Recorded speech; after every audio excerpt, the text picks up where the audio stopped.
After that tour, I ended up going to Atsugi, Japan. Once I got there, they didn't really have a job for me. Seems like I was supposed to be a frequency generator operator over in a little place called Kamasea. And I ended up being the supply somehow. I don't know why I was the only engineer in supply. But going back to my first ship, what my chief told me, Chief Woody, get your quals done. Senior Chief White, get your quals done. That supply petty officer qual put me over the top. When I walked in there, and I was actually doing shipping parts all overseas to the Kitty Hawk, to the Battle Group. Everybody thought I was a LS, or back then an SK, a storekeeper. But I was an EM, and everybody was amazed. How did you know this? Where did you pick all of this up from? I said, I remember the basics from my first ship. My chief taught me how to be a supply PO, how to order parts, what the forms were, how to fill them out, and all the other little things that you guys doing, I just kind of picked it up. So I'm good with it. I know what I'm doing. The Japanese were blown away. Robinson-san. So I had friends, and if I got hung up on something, I would point or show them the papers, and they would kind of help me out. But they liked me, and everybody started thinking I was Japanese since I was short like now. So I liked Japan so much during that time. As the years went by, I met the love of my life, Michelle, while I was in Atsugi. We didn't get married right then, but once I left and got my orders to George Washington a few years later, I asked Michelle to marry me, and we got married when I was on the GW in 2010. My life changed from that moment. Also in 2010, I felt like I got married twice because I was up for chief, and I had been in first class for 7 years. And every year, for some reason, my name just wasn't coming up. But that year that I did make it, I was like 6 months to go. I was like at the very end. And I told Michelle, I said, it doesn't look good. It looks like I'm going to be retiring here. It's in first class. I only have a few months left. Just waiting for the results to come out, and the quota should be out here soon. And when the quotas came out, I was kind of down because every year it was always 30, 35 for EM. But for this time, it was only 12. So I was down. Michelle looked me in the eye. She said, don't think about the number, 12. She said, one of those numbers is your number. That touched my heart. That's how much confidence she had in me. And she says, you're going to make chief. Not only are you going to make chief, but you're going to be the #1 chief. And I was like, wow. I said, thank you, baby. And she said, you're my chief anyway. But needless to say, when the results did come out, surely enough, I looked at the numbers, and I couldn't believe it. Because they always give you a number, so 1 through 12. And I looked at it, my name was #1 on the list. Wow. And it was all from Michelle. And not only that, it was my first year. I went through the process and everything on the aircraft carrier in the engineering department. 85 people. I'm a brand new chief. So I thought, look, I'm just doing my job every day like I normally do. Eval time came around, you know, I was expected to be at the bottom of the totem pole. You know, I know I'm the brand new guy.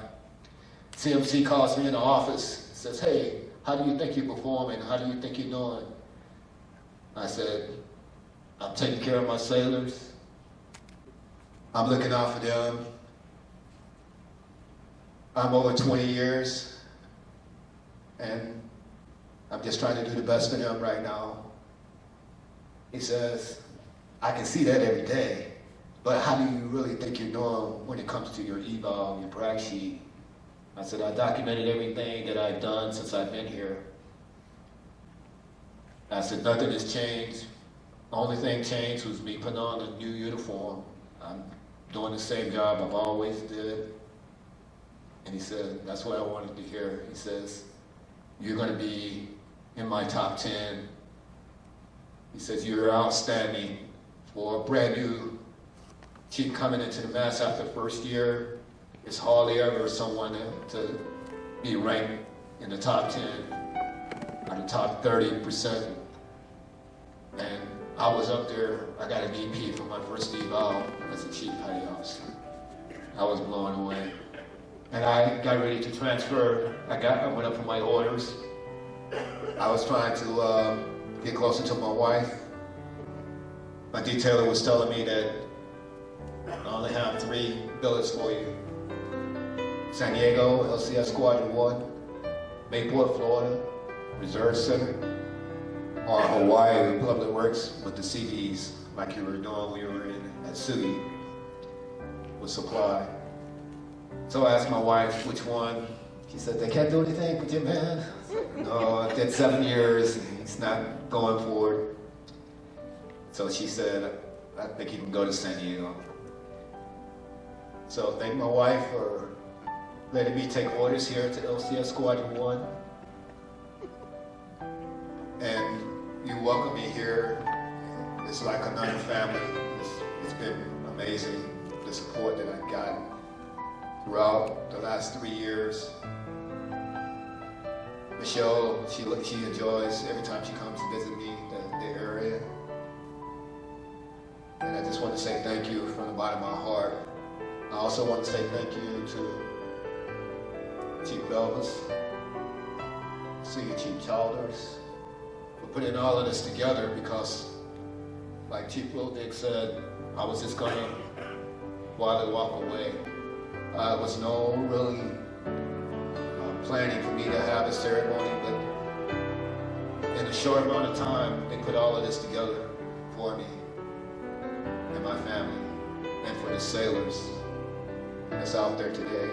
And not only for the sailors that's here, but I look at the retirement ceremony, going right back to what Luke said, it's for the sailors that's coming, that's not even here yet. The new check-in that's coming to LCS Squadron 1.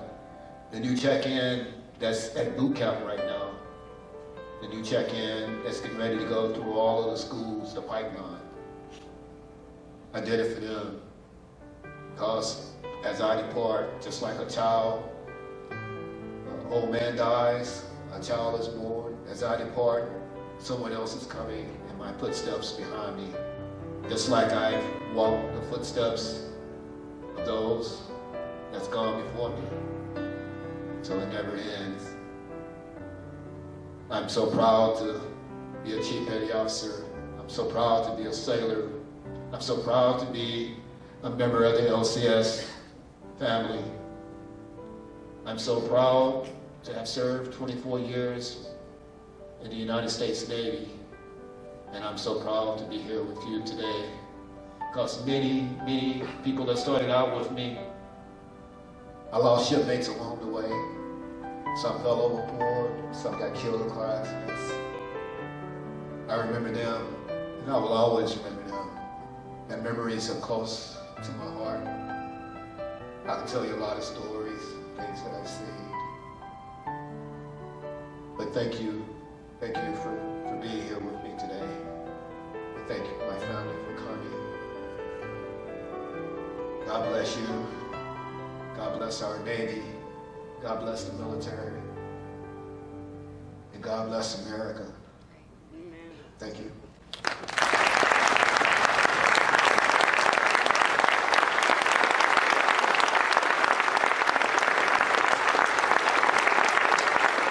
I'll go back to my seat.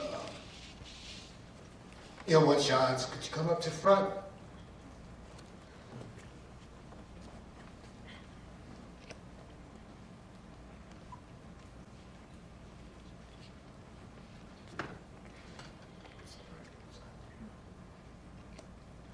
Every time the chief retires from the United States Navy, he takes his anchors off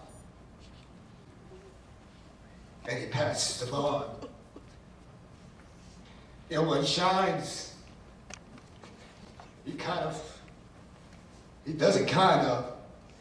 resembles what I did when I was coming up the ranks. He works very hard. He takes his sailors. He takes good care of them. He shows them the right way to go. If they're confused, he gets them on right back on point. He takes care of business. And when Sean's is doing my job already. He's just not wearing the uniform yet. But I know in the future, his day is coming. He will be a chief petty officer. And as I leave the Navy, I want to give you my anchors.